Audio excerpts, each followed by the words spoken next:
Hi, welcome. Thank you for being here with me. I'm Mitzi Schwartzbauer. I'm a chiropractor here in South Carolina, and I'm also a proud faculty member here at Sherman College. Today, I am here to talk to you about the topic of truth. But first, I want to start. I know a lot of you are here for the ACP program, and I have also been an ACP student and graduate, and I wanted to just start with a short story about my experience in the ACP and developing my thesis and figuring out what I was going to talk about. And I decided that my topic was going to be on tone because Dee said that's what our profession was founded on, but I'd never understood what he meant by that. I thought, well, tone, you mean like muscle tone? Because when I was going to different technique seminars, that word tone was being thrown out there like it was fashionable and almost like we could feel it. And I didn't know how, I didn't know what they meant by it. So I was just like, okay, well, what does it mean? I don't think Dee was doing any muscle palpation.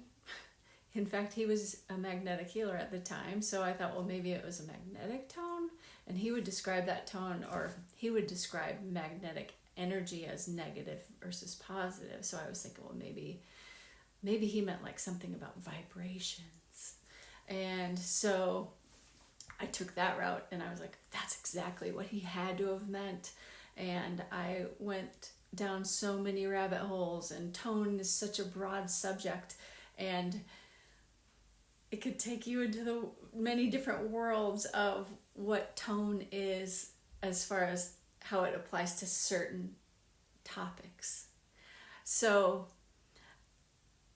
anyway, I ended up writing a paper, something I don't like to do. I really don't like writing, simply because it's one of those things, you put it down, you're kind of vulnerable putting down your thoughts. You don't have a chance to say, or you don't get a chance to take feedback or have a conversation, say, oh, actually, I didn't mean that. This is what I meant. So you don't get a chance to clarify. So I wrote the paper. I struggled. It was a pursuit. But I did it. It's not something I ended up being super proud of, but I finished. You're going to do the same. You're going to struggle through it, and you'll get through it. And I want you to remember it's all going to be okay. Really, it's the process and the pursuit of your topic. And what's sort of funny is just recently, I had written my thesis years ago. I can't remember what year I graduated from the ACP, but I just recently read that Dee simply said what tone meant was normal function. Wouldn't that have been easy? I don't know why I didn't see it then. But anyway, here we are. We're talking about truth, which is another topic that's really broad. You could say, oh, well, the truth is simple. It just is, or it's not. I wish. No, it's not.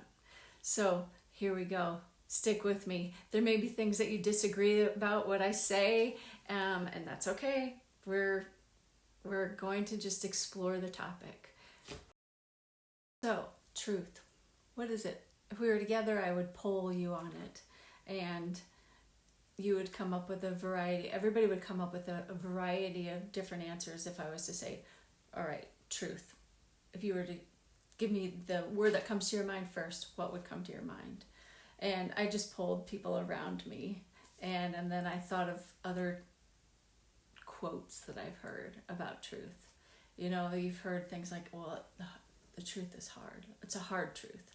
The truth is plain to see. The truth is sad. It's a sad truth. I mean, there's so many different words that you can come up with. Obviously, it's important. Truth is important. Truth is valuable. It's moral to be truthful. Truth is obscure. Truth is different between people and groups and cultures. Truth is not simple. Not as simple as we would normally think. So we're going to explore the ways that we determine what we think is true. That's what the criteria of truth means.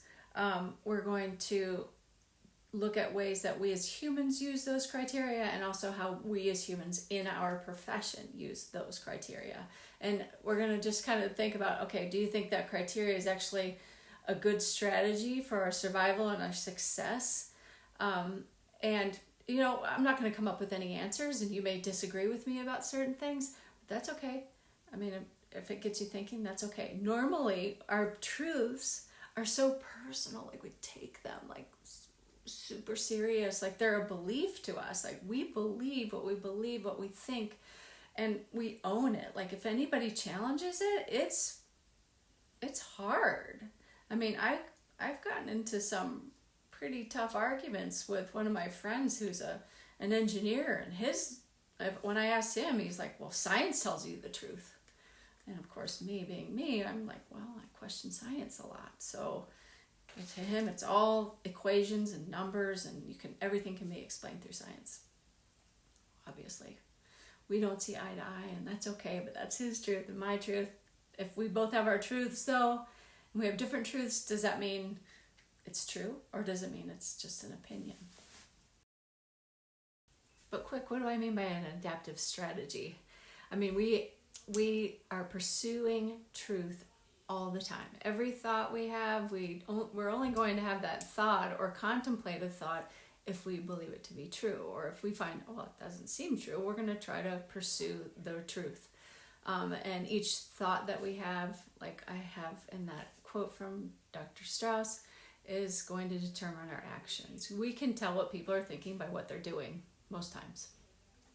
So as a personal strategy for adapting, I know that previous knowledge and truths that I've accumulated in my life, I know that I need to use those truths in order for me to better survive. I am accumulating survival values, things that will help me to survive.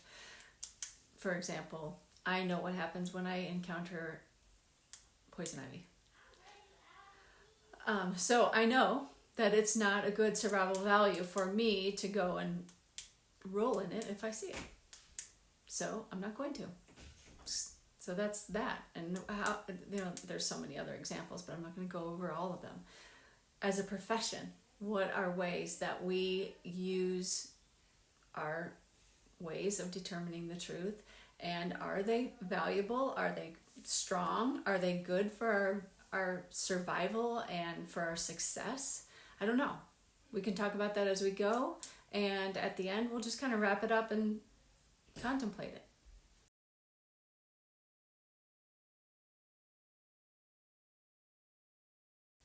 The first criteria that we're going to examine is revelation.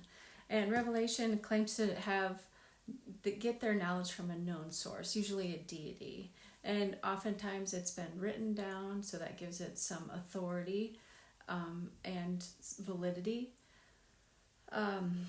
There's many different claims of this truth that has been written down. I'm just going to say that, so normally this is something that determines someone's faith. It's a truth, it's a faith that people have, it's a strategy that they use to navigate their life in order to determine what's right and wrong, gives them a moral compass, gives them a sense of spiritual well-being, mental health. That's how I think this is a good strategy. Your belief in these types of truths can be challenged, and even if some of these truths have been proved to be untrue, we still find that people will believe them, and that's okay. I think it's okay for people to get by however they need to. If that's the way that they can survive, wonderful. And really, if we think about chiropractically, we don't usually think about revelation, but if Didi didn't use this criteria of truth, like he said he did, he claims to have gained the knowledge about what chiropractic is from a known source named Jim Atkinson, a man that had lived 50 years prior to him, that was channeled to him through a medium. And it's crazy, sounds funny or, kooky, but it's the truth of what, at least it's the truth of what Dee Dee said. So, and he's the one who founded our profession, so I guess I have to accept that as truth. Another criteria is intuition or hunch. Normally you hear about that word intuition as like a woman's intuition or a mother's intuition. Intuition is one of those things you're like, okay, I just know that it's true. I'm not sure why, but I know it's true. And is it a strong method of determining truth? It is if it pans out. If it doesn't, well, then it's not. But, I have a feeling that so-and-so isn't feeling well. I'm going to give them a call. And you call them and they're like, oh yeah, I'm great, no problems. Well, I guess your intuition was a little off. But if you did call them and they said, oh, I haven't been well for a while, and they're like, oh wow, my intuition is just incredible, it guides me. Again, one of those things that it can feel very real, very true to people when they have that sense, that hunch, that intuition about something, and they know it to be true. But is it? We don't know until it's determined, until it's tested, essentially. We use it in chiropractic. I personally don't know that I do use it. I've heard other people say, oh, I have a feeling that you have a right atlas. And, do they really feel it? Like, is it really an intuitive feeling or an intuitive hunch that they have a right atlas, or are they just unknowingly accumulating knowledge and observations through their time and practice and noticing consistencies with people that have right atlases? I don't know. We'd have to test it. And I'm not trying to say that we have to test absolutely everything, but ultimately, if we have a way of proving truth, it will give it strength.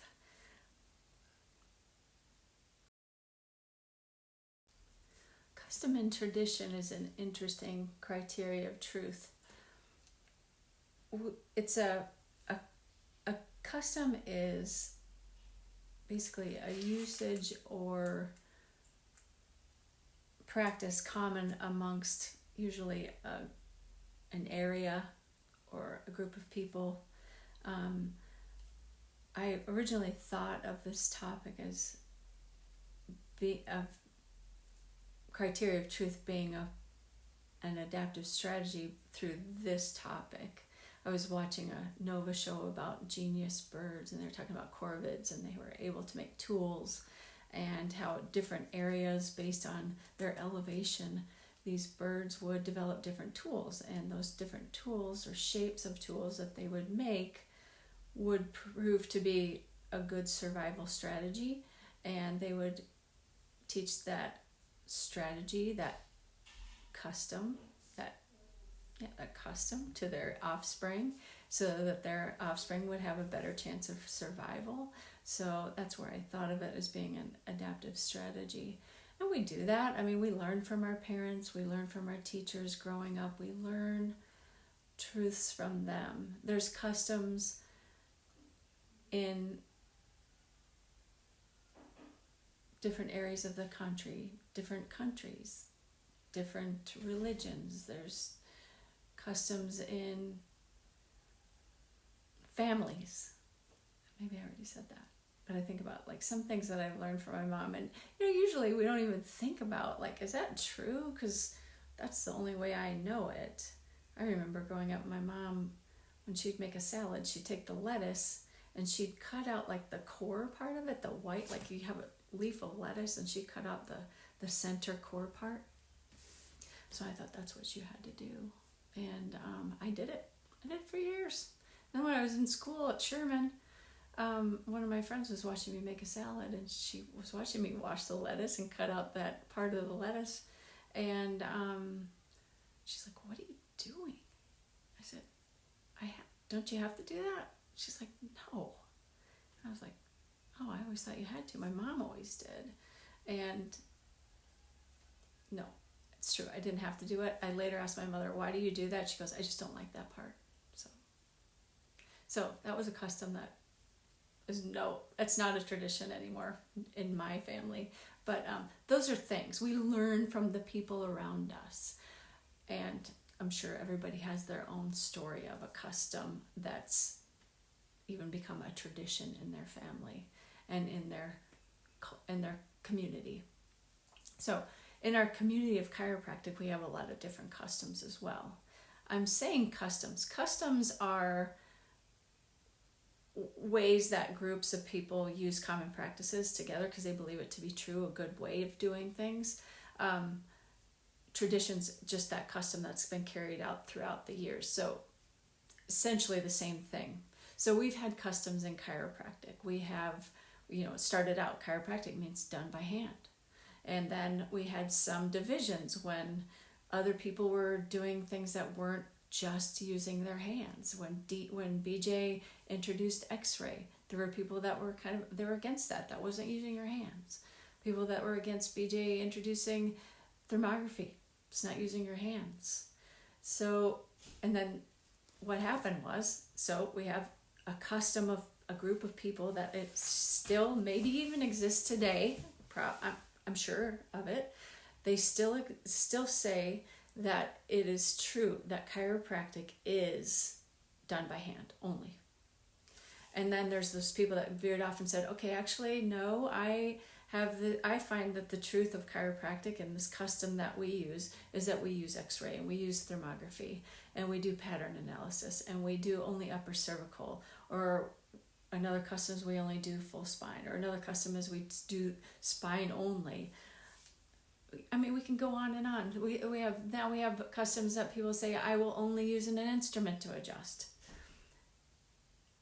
Is it not true that we're still all practicing chiropractic? We still are. We're still calling it chiropractic. We're still in the pursuit of locating, analyzing, and correcting vertebral subluxations. Our methods are not the same. Is it a strength? We'll have to determine it.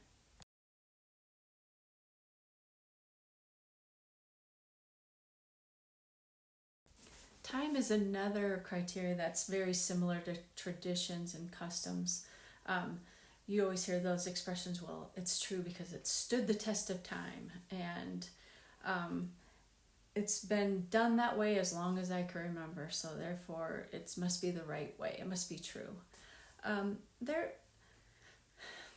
There is strength in things that have stood the test of time. However, sometimes it's not a good criteria to determine whether something's true or right or a good way to do things, because just because it's been around a long time doesn't mean it's necessarily right. Like let's say you have a belief system and you find out, oh, there's another belief system that's been around longer, so it stood the test of time. It must have more strength. You're not going to automatically say, okay, well, that one must be better. I'm going to believe in that truth instead. No, it's just not going to happen. In chiropractic, how do we use this?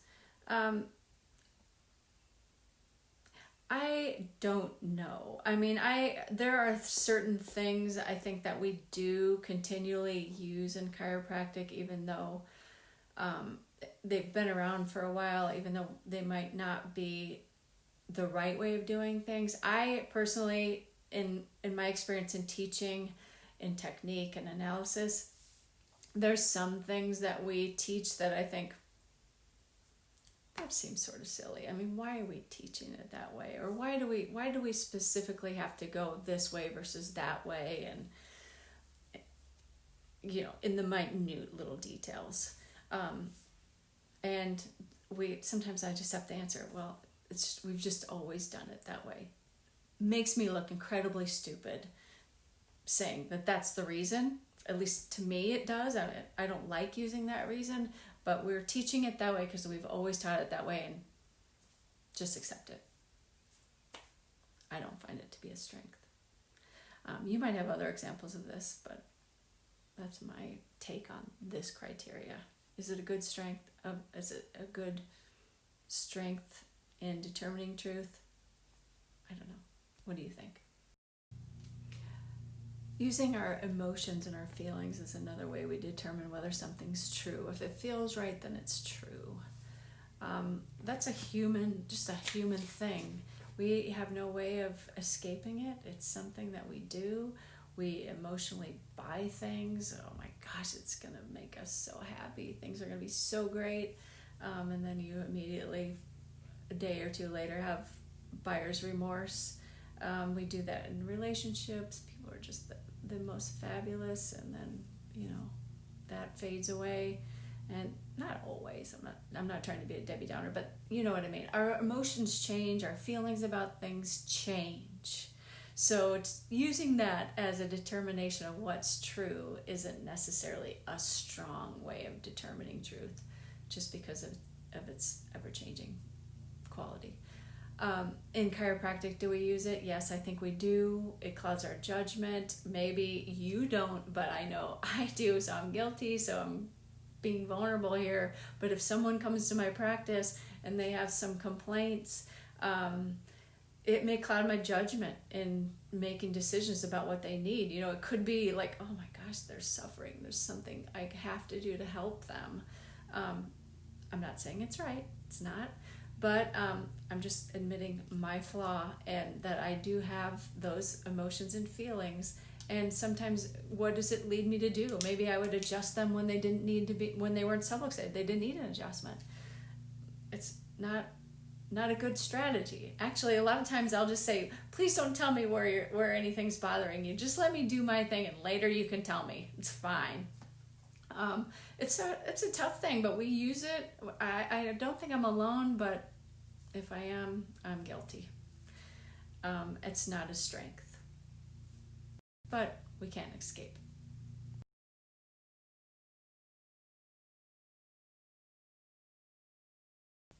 Instinct is another way that people use to determine truth. Now, to me, this is sort of a vague thing. Instinct is debated. I mean, some people say it's instinctual. If we follow our instincts, maybe if you're hungry, if you have an instinct that you need to drink some water, go and drink it. If you're hungry, those are instincts. I'm kind of unclear about instinct. I actually even looked it up and said, okay, well, what's a definition of instinct? And innate came up. And, I guess that's true. I mean, follow your instincts, follow your innate.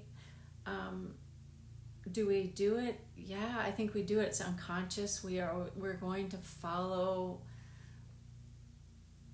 It might be linked sort of closely with feelings, but we're going to follow those things that instinctually we want, or that will make us feel good. How do I use this in practice, or how do people use it in practice? I would say personally, the way I use this criteria of truth, and I think it's a good one. I think it's a strategy, a good strategy. I think, when someone asks me, well, what do you think I should do, besides this adjustment? And my word of advice almost to every person is just listen to what your body tells you. I mean, if it tells you to do one thing, do that. And if it says don't do another thing, then don't do it. It seems kind of logical. Why I would have to explain it to somebody doesn't make any sense to me. But then again, there's people that are, just basically often trying to just mask what their body's trying to tell them. So I guess we just have to remind them that they're good, positive signals that you need to listen to. So follow your instincts, follow your innate. Realism. It's a way that we determine what's true by what our senses tell us. Is it a good way to determine truth? Not about everything. I mean, our senses can't pick up everything. We don't see everything exactly as it happens. If something happens, we're watching a football game, something may have happened, but we didn't catch it. That's why instant replay is a great thing to have. We can't sense innate intelligence. We can't sense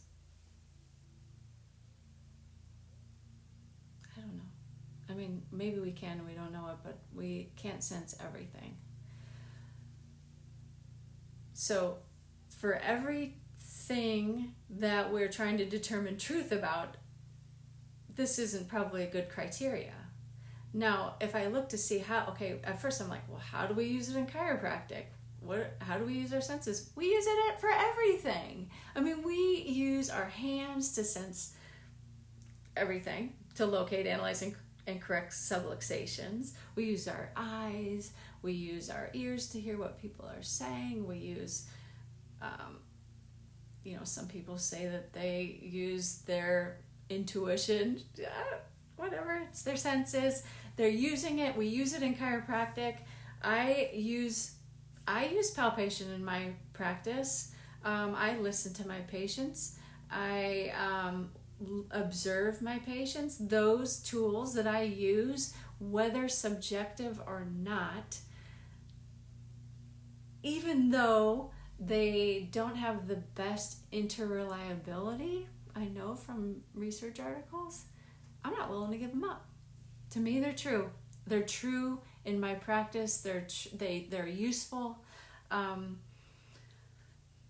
It's a criteria of truth in chiropractic and in my personal practice and in my life that I'm not willing to say I'm not going to accept it as a strategy for success. Pragmatism, it's a way that we determine if something's true, if it works. I use it all the time. I think we all use it all the time. We all have different things that we do and we're like, that worked good. It's true. I'm going to do it like that from now on. Or unless I come up with a better way, or if somebody tells me another way. But for now, I'm accepting that as truth because it worked. It worked for me. It worked for my child. It worked for my dog, whatever. I'm accepting it. It's a criteria we all use. We use it in practice. Think about it. Would we even have a chiropractic profession had Dee Dee's adjustment on Harvey Lillard not worked? It worked. He had an objective in mind. He wanted to correct that cause of Harvey Lillard's deafness, and it worked. So here we go. We've got chiropractic. Now, there's also negative pragmatism, which is just the opposite. If it doesn't work, then it's not true. Well, if it didn't work, we wouldn't have... If that were the criteria to determine truth, we probably wouldn't have had chiropractic. We would have, Dee Dee did it, it didn't work, therefore it's not true. He may have stopped there. I'm glad we have those criteria. Are they strong? Why do some things work for some people and some don't for others? I don't know. It's something, again, we need to test. Like, why is it working? People throw these things around. Chiropractic works. No matter what technique, it works. Is that true? It seems to be. I don't quite understand it. And that's something that just baffles me. Like, why does this happen? Like, why do we have these technique arguments and battles and mine's best and mine works better and this is the only way to do it? And they all tend to have good results. They all work. I wish I knew. I wish I knew why. Authority is an interesting criteria that we use to determine what's true. We all have our own choice of who we consider to be the authority. And we say, okay, well, that person knows. They know what they're talking about. I am going to accept what they tell me. And it's whatever they say is true. Is that a good criteria to determine truth? We do it in the profession all the time. We've been doing it since the beginning. And different authorities come around and different experts come around every year. And, we might say, okay, what they're telling me seems to be true, but oh my gosh, there's this new person. They really know. They really know what they're talking about. What they are saying is true. Well, if all the authorities have different truths, is it true? I think we should always question the authorities. Not enough to get yourself in trouble, but question. Just like, don't accept things blindly. Just question, does that sound right? Does that seem right? Investigate it. Reason through it. Does it seem true? Transferred authority is another way that we gather truth. And it's not necessarily that we gather it through transferred authority, but what we do is we transfer the authority to other people. We think, okay, well, they're an expert in one field, and now they're an expert in this, and it must be true that what they say because they know things that I don't know. Like, why all of a sudden are we looking at this guy that's an expert in IT and he is the authority on vaccinations? It makes no sense. But it happens and people accept it. Okay, well, he must know a lot about that. But we do that in chiropractic. We transfer the authority about and knowledge, authority about certain things to ourselves because we're chiropractors. And so, or maybe our patients transfer that authority to us because we're chiropractors. So they may ask us advice and about things that are not about chiropractic. But they might ask us nutritional advice. They might ask us exercise advice. They might ask us, furniture advice. I don't know, a lot of things. So they may transfer that authority to us, and then also sometimes we transfer that authority to ourselves. A lot of chiropractors are out there doing nutritional therapy. They're doing personal training. They're doing coaching, personal development coaching. They're doing a lot of things, and I'm not saying it's wrong to do those things, but I'm just saying just because you're a chiropractor does not make you an authority on that. Personally, I mean, I know you can get extra education. I know that I know and love to learn about nutrition. It's important to me. In chiropractic college, I had one nutrition class, and that was it.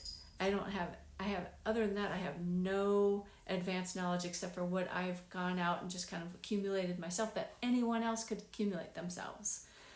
So I'm not going to consider myself an authority on that. And I don't want anybody to transfer that authority to me.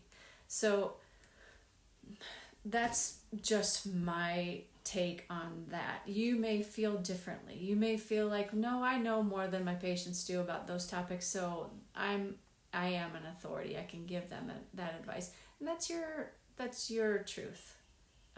Your truth, my truth. Here we go again. That's basically how we always go. We're going, you might think it's true, I might think it's not true, and that's where we end up with this contemplation of what is true. It's obscure, isn't it?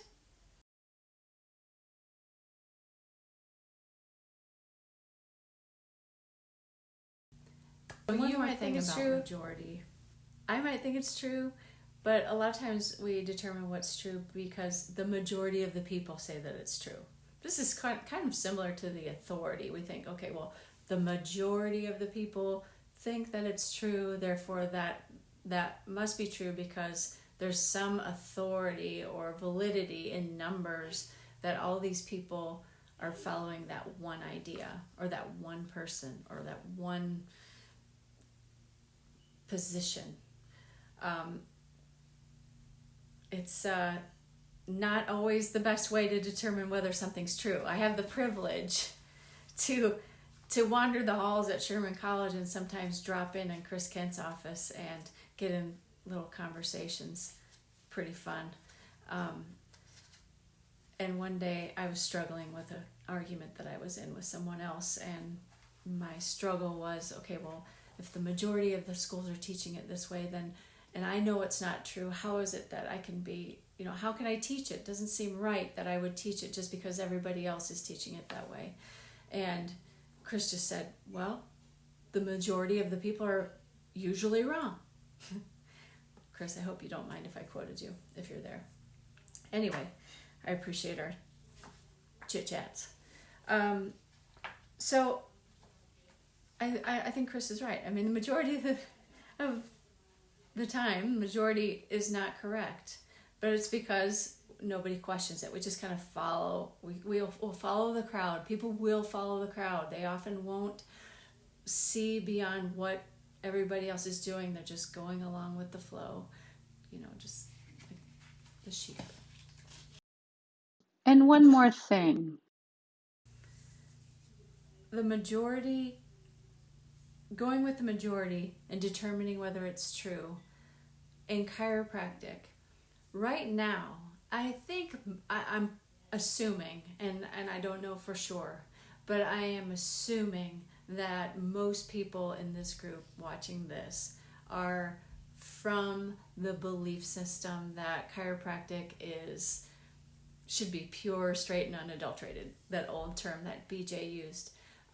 We should be focused in our drive to locate, analyze, and correct vertebral subluxations. That's the way I think about what chiropractic is. I know that I am not in the majority. I know that, like, when I recently went and looked for a chiropractor for my daughter's boyfriend's dad, and he was in a different state, and I looked for a chiropractor that showed me signs that they were on the same page as me. I can't tell you, I think I found one website in probably, I didn't spend like the entire day on it, but I spent at least a couple hours looking for a chiropractor for him to recommend. And we're not the majority, those of us thinking about chiropractic like I just described. The majority of chiropractors have a laundry list of things that they're providing for their patients. Kind of like what I was just talking about when I was talking about transferred authority. They have all of these things that they're providing themselves to their patients as though they are experts in all of those services. And not hardly any of them spoke about a chiropractic adjustment or subluxation or anything. It's discouraging. So we are not the majority, but that does not mean that the majority that's practicing chiropractic knows the truth of what chiropractic is. They could challenge me. They could say, well, yes, we do. And the way that you think about chiropractic is wrong. And this is why we believe it to be so. And, we're always going to be in this battle, unfortunately. And wouldn't it be nice if we were in the majority? Our profession would look so much different. Those of us that are in this group, exploring the philosophy of chiropractic and trying to solidify our understanding and put it into action and practice and educate the world about what we know about chiropractic. Wouldn't it be great if we were all on that same page and we were the majority? It would. Our profession would look vastly different than it does now. Consensus gentium. This is a type of way of determining truth by taking a group of people, and we all have to reach an unanimous decision, and that's how we say this is true. It's usually the way that you see this being used is in a jury, determining whether someone is innocent or guilty. Is it a good way of determining truth? People dispute whether it would be. There's a lot of people that may have been found guilty in situations like that, or they may have been found innocent in situations like that when they weren't really. So there's always going to be some question as to, did they have all the evidence? Did they have all the facts? Were they true? Okay, whatever. How do we use that in chiropractic? Usually the way that this is used is, let's say we're going to have a group of the authorities. Again, we're putting our trust and value and truth in the authorities. The authorities get together and they say, all right, we're going to try to reach some sort of agreement and develop guidelines for chiropractic. What are the guidelines and standards of chiropractic practice? And it's happened. And if you were to talk to every person in the group, would they say, that was the best? We came up with the best guidelines that could ever be made. Chances are likely they'd probably answer no. They may say, I like this and I like that, but I had to kind of compromise with that idea so that I could get this idea in. There's a lot of ways that it's not pure. The answers are not pure. They reached a compromise, and that's how they decided to what was true. Also, you think about these standards that are being written in our profession. Sometimes they're written by people that are not even chiropractors. They're not the authority of chiropractic. They're the insurance companies. They're saying these are the standards. These are what we will allow chiropractors to do, even though they're not an expert or an authority on chiropractic or what patients need. So, is it a good criteria of determining truth? I would say no. Ooh, I'm wearing glasses. Loose consistency is a way that we determine that something's true. I'm not going to spend a lot of time on this. I know we probably use it in chiropractic. I can't think of a concrete example. Maybe you can. But with all the things that we do in practice, we may say, okay, this worked because I did this, the patient did that, then they did this, and now they're back, and this is what happened. They may all be true statements, and they don't contradict one another, but is the initial statement true just because all the other non-related statements were also true that really don't relate to it? It's sort of a complicated way of determining it, but I think we do use it. I always thought this one example that one of my students used well in philosophy class quite some time ago.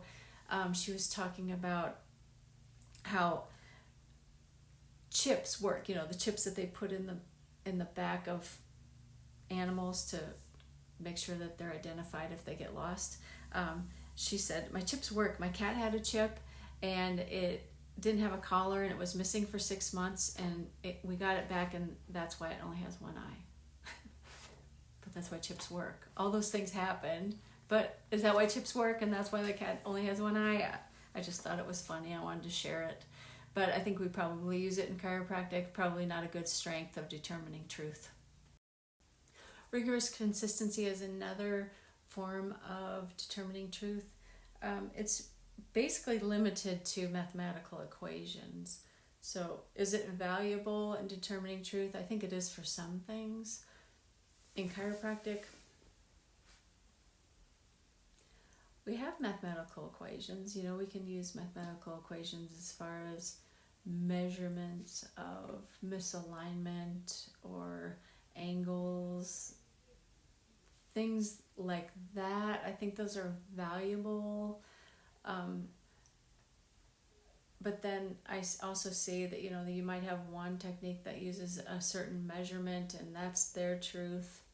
And then you have another technique that might be similar and they measure it just slightly different. And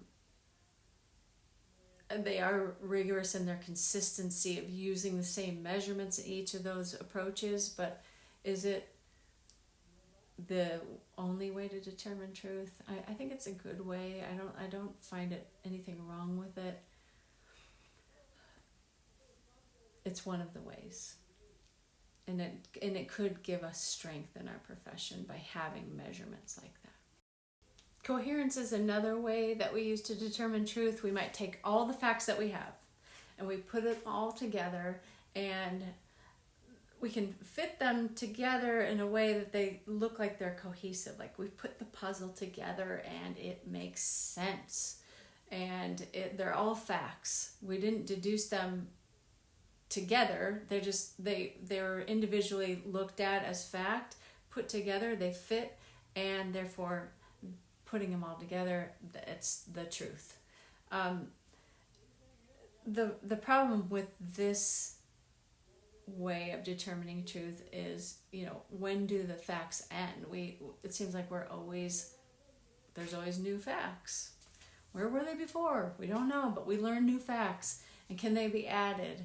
I think we're always going to be limited in saying we've reached the truth because we have all the facts, because there's always going to be new things that come about, and we're going to learn about that you'll have to say, well, yeah, I guess we have to consider that.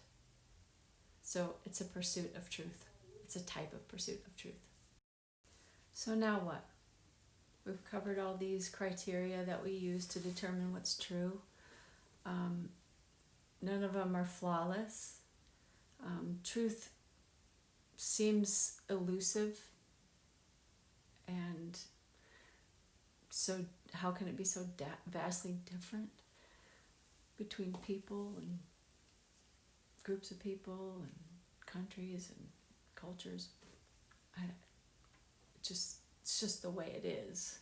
I mean, maybe each environment has a different truth. Maybe it's these criteria or strategies that our innate intelligence uses through our educated intelligence in order to accumulate survival values. And in order to survive in each environment, you have different truths. It's complicated. And I don't know that we're ever going to agree on like what's the best strategy to determine truth and what is truth. And that's okay. I mean, because I honestly, like through this pursuit of looking at this topic, I've come to realize truth, it's not concrete. But as a profession, shouldn't our pursuit towards the truth at least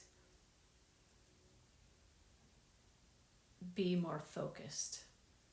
I think in order to strengthen and succeed, or for our profession to strengthen and succeed, I think what we first need to do is we need to agree on an objective. So if in our circle here, we could agree that our objective is to locate, analyze, and correct vertebral subluxations. That's our objective in chiropractic, and we're sticking to it.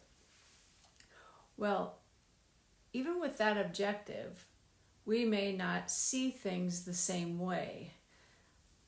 So what we need to do is really investigate and focus on, okay, what is true? And I'm not saying we're going to reach it. I'm just saying let's think about strategies to get there, to get a little closer, to strengthen our profession. So if that's our objective, first I believe what we need to do is we would need to be clear about what vertebral subluxation is. And I think of vertebral subluxation in more of the traditional sense, so I'm using that custom criteria. I define subluxation as a vertebra that's lost its proper juxtaposition with the vertebra above and below, enough to occlude an opening and put pressure on the contents of the spinal cord, or IVF, and therefore put pressure on the nervous system and interferes with the mental impulse. So, is that a good definition? Other people may have different definitions that are with me. But whatever the definition is, what we really need to do in order to strengthen our profession is to search for the truth of whether it is a good definition. You know, if there's something about that definition that is holding us back and not allowing us to move forward and grow and become stronger, then we need to redefine it. I find the definition fine. I don't, obviously there's the obstacle of the mental impulse and it's not measurable, but I don't have a problem with that. When I do have problems, and this is my opinion, my truth, it bothers me when someone defines a subluxation based on its cause or based on its effect. You just don't, you can't define something based on those things. You can't say, well, really, it's not the subluxation, not the vertebra misaligned, it's the distortion of something else. I'm not going to step on toes because I know that there's probably somebody in the group that has different definitions of the subluxation. I'm not going to do it, but let's say what we need to do is we need to determine whether this is an accurate definition of what a subluxation is. Does it exist? We should have research that is going in that direction, looking for its existence, proving its existence. Maybe it won't be possible, but maybe we can get a little closer. You know, we have tools. That's another thing. To locate and analyze what we call a subluxation, we use tools. And the tools that we have, those also need to be researched and looked at as to whether they're effective, whether they should be used at all. Do they really help us to locate and analyze a vertebral subluxation? Like I said before, when I was talking about when I was talking about realism, you know, we use palpation, and I use it, and it is subjective. There's been research done on it, not much, so that's another weakness, not much research, and the research comes back that it's really not very interreliable. It's not, it's subjective. It is not repeatable necessarily. So there's some weakness to it. But like I also said, I'm not willing to give it up. It's one of my tools that I find to be true. But that's a weakness, and maybe in the profession, maybe I need to look to find better tools that are going to help me locate and analyze the vertebral subluxation. So that's one tool that would need to be researched and validated better as being effective or not. And if it's not effective, then we probably shouldn't use it if we really want to gain strength as a profession. Thermography is another thing, you know, that it's pretty repeatable. I think it's found to be, if everybody does it the same way, it can be repeatable. It can be done sloppy, and then therefore it wouldn't be repeatable. The subjectivity can come into play where we're analyzing the read, the thermography read. Some people may say, well, this is that showing that person is in a subluxated pattern, and someone else might say, well, not quite, or maybe they are. You know, there's a lot of varying degrees of how people would measure and say this is when they're subluxated, this is what their pattern looks like, their thermography pattern. Other tools that we have, leg checks, that's another one. I like them. I use them in my practice. That's another tool that's been researched in chiropractic. Doesn't have a lot of interreliability. I even did a research project on it, and my results didn't come back good, and I didn't even want to write the paper because it didn't come out like I wanted it to, but my research guide told me I had to.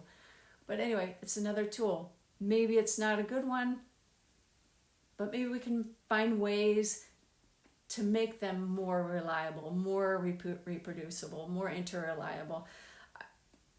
It's a tool that we use, and I like it. I'm still using it. X-rays is another tool. I mean, X-rays we have,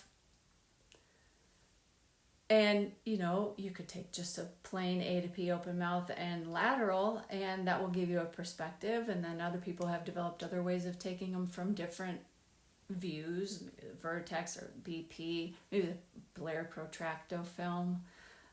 All of those giving a different perspective of what the misalignment is when you're analyzing for that.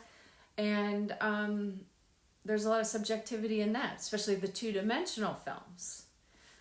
And then there's some people that say, no, that those are fine because we're really not looking for the misalignment at the joint necessarily. We're looking at the unevenness of the head on the shoulders, and they analyze it that way, and they have their measures. So we have to determine, okay, well, are those effective measures?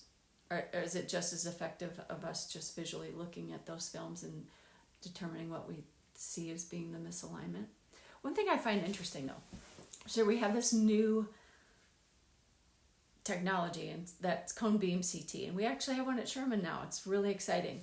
So the cone beam CT is amazing because you see like layers of everything. So you have, visualize, you take one picture of the neck and you can just kind of trim away layers. You see a lot of things, and you can go all the way down and you can see the joint, and you can turn it around in all these different ways. You can slice it and do all kinds of things to it, and you can see that misalignment at, let's say, the AO joint, which is amazing. It's like, wow, and there's no question you see that misalignment. That's the subluxation. This should be a game changer. Like, why do we need anything else? Here you have the answer.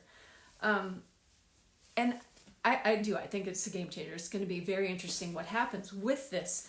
But I was asking some people that use it already, and they practice and they do upper cervical specific work. And I said, well, this is amazing. So then why are they doing pre and post CBCT scans just to show, like, this is the misalignment, and then after the adjustment, it's corrected. And you can see it. No question. That's my thought. Like, okay, if that's what the tool gives us, why can't we go and look at it again after the adjustment to see if our adjustment was effective? And the answer I got, and I've asked a couple of people, the answer I got was, well, it's been done, but it doesn't really show a difference. So I'm thinking, well, then was it really a misalignment or a subluxation to begin with? Were we really seeing a misalignment? And how do we know if it existed before and then we did an adjustment and then it was still there, but then our other parameters cleared out? Is it really just the misalignment that's putting the pressure on the nervous system or interfering with the mental impulse? If after the adjustment the misalignment's still there, I don't have the answer because I haven't done the research, but those are things that we need to research. Are our tools that lead us to locate and analyze the subluxation, are they good ones? And are our methods of correcting subluxation, are they also good ones? Are they effective in achieving the objective? I mean, that's ultimately what we need to be focusing our pursuit of truth on, is that objective. Now, some of you might say, well, yeah, in theory and in discussion and in this group, yeah, I would say, yeah, that's important. It's important that we do that, but I don't want to do it.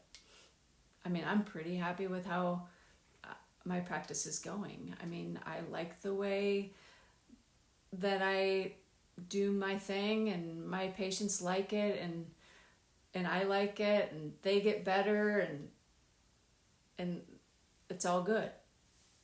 Even though that's not our objective, is to get them better. But let's face it, people are originally coming to us, they have something going on. And when you adjust them and that is no longer there, you're like, okay, yeah, it worked. It's good. That's good. I mean, I'm happy. I have to say that I'm actually pleased when someone does have an issue and it resolves. I could say, well, I wasn't necessarily treating that condition, which I'm not. I'm locating, analyzing, and correcting the subluxation. But when that subluxation is removed and then that condition or that normal function returns, then that's a good thing. I could say, I mean, that is a conversation that we could all have. You could say, well, I never think about that. I never think about symptoms. I never look at what people are doing afterwards and see if they got better. I would probably disagree. I mean, I think we all think about those things. Let's say we're all practicing, let's say we all have the same technique and our objectives are different. Let's say one person has the objective that I am I'm adjusting this person because I want that condition that they're coming to me with to go away. And then another chiropractor is practicing the same technique. They look like they're doing the same thing, but in the other chiropractor's mind, they're like, okay, I'm here to locate, analyze, and correct vertebral subluxations in order to allow their body to function more effectively. It looks the same. Is it the same? The objective is different. The methods are the same. How can that be? That's another thing we can think about and determine, is this truly the way that we want our profession to be? So it's not concrete. It would be nice if it was concrete, but we have this very diverse way of approaching our objective. And like I said before, why is it that all these different approaches seem to work? I don't know. But now, right at this moment, I feel like I'm going down a tangent that I shouldn't be. I want to be focused. I want to tie this up and make it conclusive. And ultimately, I don't know that we ever will reach a combined collective agreement on what is true in chiropractic and what is the best way to establish that truth. But I think first and foremost, we just need to agree on our objective. We need to make sure that we're all working towards the same goal. And if we are all working towards that same goal, then it seems as though our methods will somehow align with one another. It seems logical. At least I hope so. I know this talk is not going to be a full 90 minutes, but I also know that you're not going to get CE for it. But I really appreciated you being with me, sticking with me. I don't know if you got anything from it. I'm hoping it made you think a little bit. If you have any questions, please let me know. There's most likely going to be a discussion that's posted for you ACP students to be involved in about the topic that we've covered or the topics that we've covered. I would love to be part of that discussion. I don't know that I'd have access to your discussion board. Maybe I'll ask Dr. Decken if I can. But, give me feedback. Tell me, I think you're wrong here, or I agree with you. I mean, you don't have to agree with me or disagree with me, but if I made you think about something maybe slightly different, let me know. I'm curious. I struggle through these topics because they're not concrete, and it's so much easier for me to do my other things where I'm like demonstrating different techniques or setups and stuff. Those things are easier for me. This is hard for me. I've struggled through this topic because it's not very clear. And so thank you for sticking with me, and let me know how you guys do. I'll probably be one to read some of your papers. I like doing that. I look forward to reading your papers and finding what your pursuit of different topics are and see how you go through that process. If any of you need help in the process, after watching this, you might not think you need help from me, but I would be happy to talk to you about anything. Even if it doesn't seem like it makes sense, sometimes just discussing things can help you to clarify what it is that you're thinking and what it is that, or maybe different ways of writing down what you mean. So I appreciate you all. Have a great rest of your Lyceum and ACP program, and y'all take care.